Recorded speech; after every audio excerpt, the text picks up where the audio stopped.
I want to cap this off with some crypto news because I have been very interested in that since I got turned on to it about a month ago because of this whole New Republic Alliance Trump resurgence thing.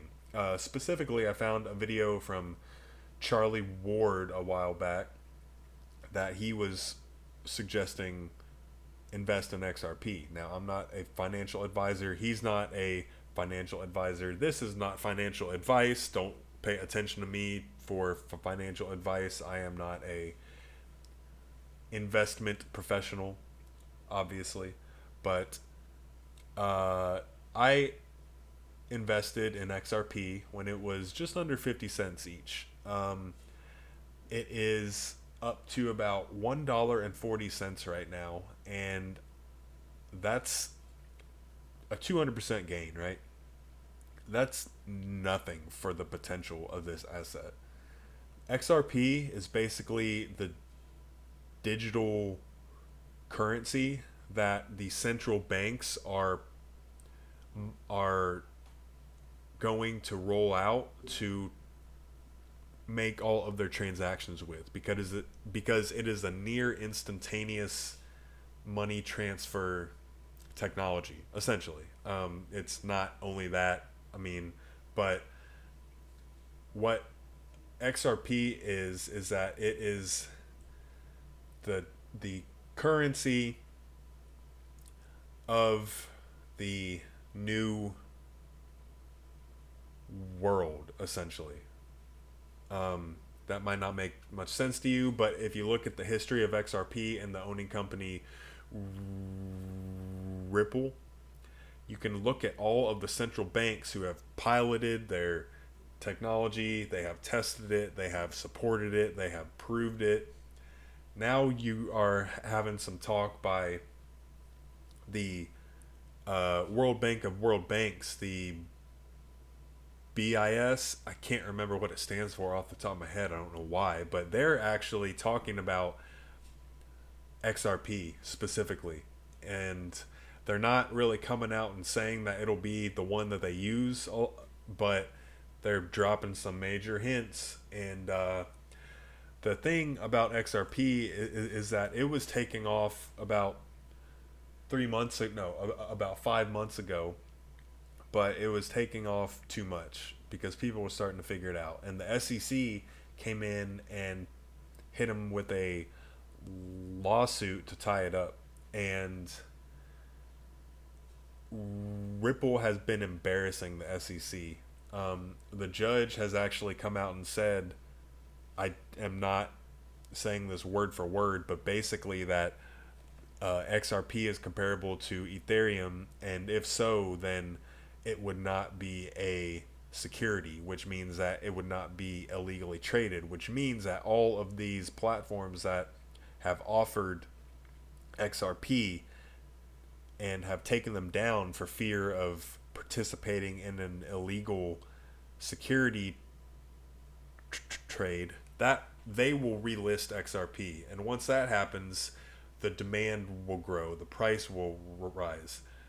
If you look at what XRP is designed for, which is to transfer the World Bank's money around the world to each other, that takes trillions and trillions and trillions and trillions of dollars worth of value in order to equate to how much money that they're actually moving around.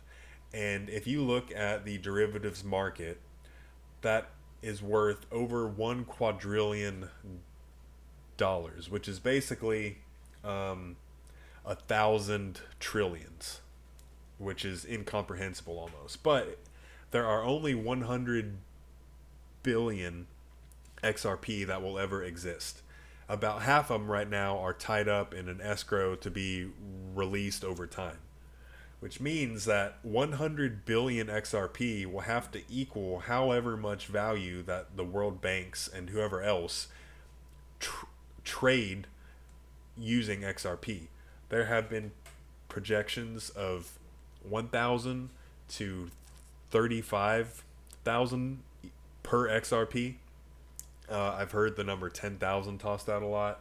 I've heard one guy say as high as 50 to 100 because only 50 billion XRP are available immediately. There might be a really big price spike if all of the world banks hop on this at the same time.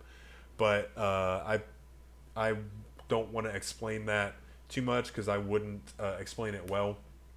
But if you're interested in an opportunity comparable to what Bitcoin was 10 years ago, that probably won't take 10 years to mature into the price that Bitcoin has now of 60,000 per coin.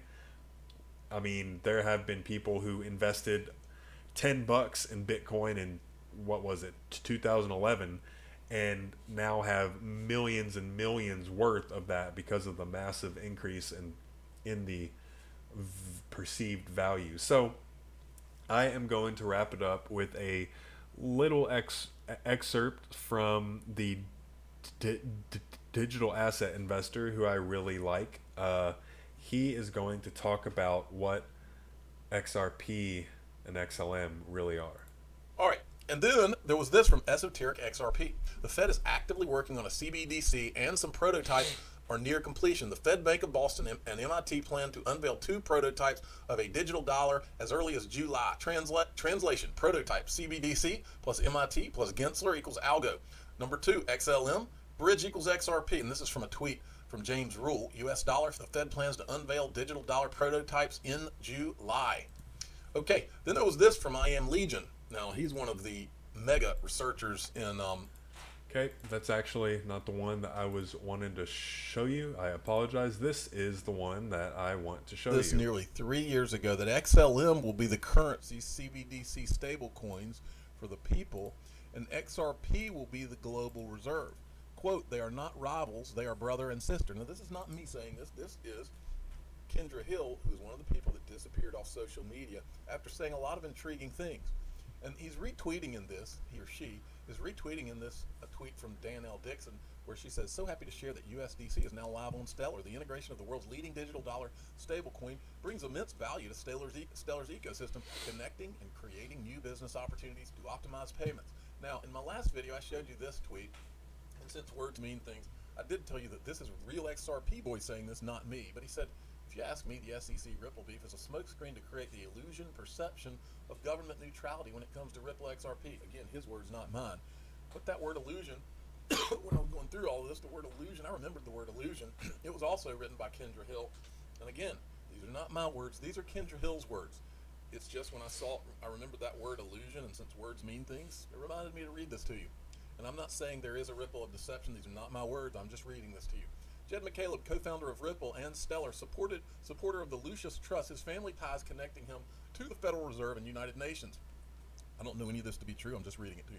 In 2014, he moved on from Ripple to create Stellar, giving the illusion that the two organizations were separate. Over here, Jed McCaleb, co-founder of Ripple and Stellar, supporter of Lucius Trust, his family ties connecting him to the Federal Reserve and United Nations. In 2014, he moved on from Ripple to create Stellar, giving the illusion that the two organizations were separate entities. Ripple and Stellar are like brother and sister, each providing something of value in the new world financial system. Ripple is said to be a cross-border payment provider, and with the use of XRP, it will be for a short time. The world will not need a cross-border payment provider when we are using the Lumen. Stellar Lumens will become the world currency while XRP becomes a store of value. The Lumen is digital silver and XRP is digital gold. The purpose of XRP is to be used in the derivatives market while also acting as a store of value.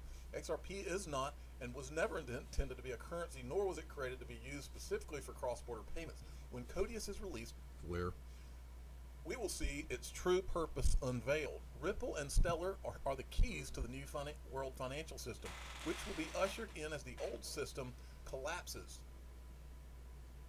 Again, not my word. Yep. I think he said everything that I was wanting to there. XRP and XLM are the two that I've invested in, and a lot of people aren't really talking about XLM, even though it's very comparable to XRP. It's just not in the media as much. But I've said in the past that XRP is the new gold and XLM is the new silver. And in XLM, I think my investment is up about 40% or so. in about a month. So that's not really too bad either, is it, compared to traditional investments? And one interesting point, he actually mentioned something in there, the Lucius Trust. That's the UN trust that I talked about at the beginning of this show that was related to uh, the elites of the world and the New World Order and the UN, which is the New World Order. So I was an accidental professional and I tied the end of the show back to the start. Probably won't happen again because I'm not a professional, but hey, on accident it turned out this time. So hopefully from now on I'm going to be a little bit more organized with this, but I was wanting to at least put some information out there. So again, Unmasked Texas is gone. If you want to find me on social media and you know who I am, then you are free to come and find me.